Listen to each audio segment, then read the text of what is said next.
ஒரு செயலை செய்யும்போது சூப்பராக பண்ணுறியே, வேற லெவல் அப்படின்னு பாராட்டுறதுக்கோ, இல்லை மனம் சோர்வாக இருக்கும்போது இதெல்லாம் சீக்கிரம் சரியாயிடும், கவலைப்படாத, மறுபடியும் முயற்சி செய்யணும் நம்மளை மற்றவங்க சொல்லும்போது மனசுக்கு அவ்வளவு ஆறுதலாகவும் தூண்டுதலாகவும் இருக்கும். உண்மைதான்.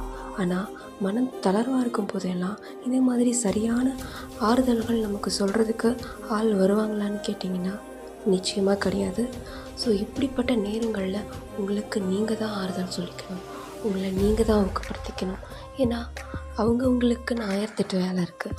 அதில் நீங்கள் தளர்ந்த நேரத்தெல்லாம் உங்களுக்காக தோள் கொடுக்கவோ அப்படின்னு எல்லாருக்கும் சரியான வாய்ப்புகள் கிடைக்காது. ஸோ நீங்கள் அடுத்தவங்கள டிபெண்ட் பண்ணி இருக்காமல் உங்களுடைய சுய சக்திக்கு கொஞ்சமாவது வாய்ப்பு கொடுங்க. உங்களை நீங்களே ஊக்கப்படுத்திக்கோங்க. ஆக நீங்கள் காத்திருக்கிற நேரமும் விரயமாகும். Self help is the best help.